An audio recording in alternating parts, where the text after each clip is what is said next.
Hi everyone, I'm Julie Petty and I'm the Aquaculture Project and Policy Officer at Seafood Industry Australia. I work predominantly with SIA's Aquaculture Advisory Committee, which was established in late 2021 to absorb the responsibilities of the National Aquaculture Council. The AAC has representatives from Australia's key aquaculture sectors, including barramundi, oysters, salmon, kingfish, prawns, tuna, abalone and mussels.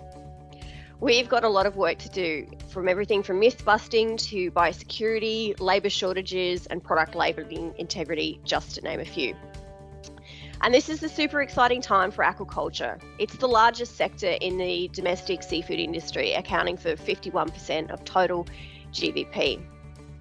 In my past roles, I've worked with Meat and Livestock Australia and championed the Australian goat industry. I loved working with the producers, and I am so excited now to be your champion and drive the aquaculture sector forward. So please get in touch. I can't wait to meet you, have a chat with you, understand how SIA can help you further. And if you're not a member yet, head along to our website and check out the Join SIA tab to find out how you can get on board. Joining me here today is Michael Vendorn from Dinko Tuna. Welcome, Michael. Hi Julie, how are you today? So Michael sits on our SIA's Aquaculture Advisory Committee representing the tuna sector. So Michael, are you able to tell me a little bit about yourself and the tuna sector in the context of Australia's aquaculture landscape, please? Yeah, sure. Well, my history started with the company here back in 1984. I left straight from school, wanted to join the industry. Was very fortunate that Dinko Lucan at the time gave me an opportunity here at the company, and for the past 38 years this is where I've been. For a good part of that 25 years I've had Dinko as a mentor, and he was a great springboard to learn from, to learn about the fishing industry. Back then it was the poling days, Passaic days. Farming hadn't even been thought of back then. In the late 80s, early 90s, when the tuna farming first came about, he was one of the pioneers in the industry there. The first company to actually take a ring out to sea to capture live tuna and tow them back to Port Lincoln, and the industry has grown from there. So this year there'll be industry-wide, there's probably close to 6,000 tonne of live southern bluefin tuna that has been put into farms in the Port Lincoln area on the Eyre Peninsula, and we're getting towards the end of our harvest period now, and there'll be close to 9,000 tonne of gilled and gutted tuna there that'll be harvested from the waters within the next few weeks. Joining me here today is Joe Roscoe from Australian Barramundi Farmers Association. Welcome, Joe.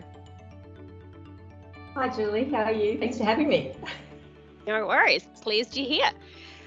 So Joe sits on SIA's Aquaculture Advisory Committee representing the barramundi sector.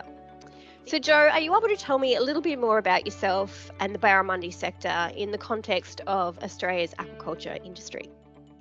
Sure, thanks Jules. So yeah, I'm the CEO of the Australian Barramundi Farmers Association. I'm based in Cairns, which is lovely. So our sector, we've been growing rapidly, and currently we've got a value of over $100 million and expecting that to double well before the end of the decade.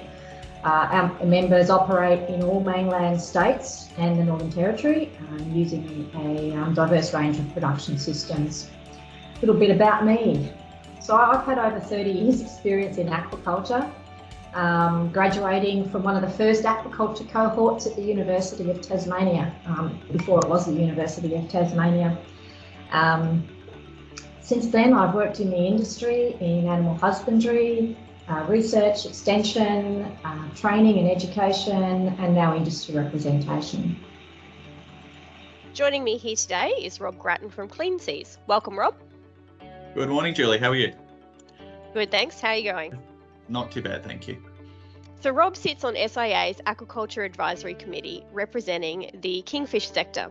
So Rob, can you tell me a little bit about yourself and the kingfish sector in the aquaculture landscape in Australia? Sure, Julie. So as you said, my name's Rob Grattan, CEO of Clean Seas Seafood, and I represent Kingfish on the AAC. So Clean Seas is a full life cycle breeder and farmer of yellowtail kingfish. And we also have the ability to farm and breed southern bluefin tuna, mulloway and snapper, but kingfish is our commercial product at the moment. And so we grow a native fish in the natural waters of Spencer Gulf and are really excited about the provenance story and the quality story that that fish represents.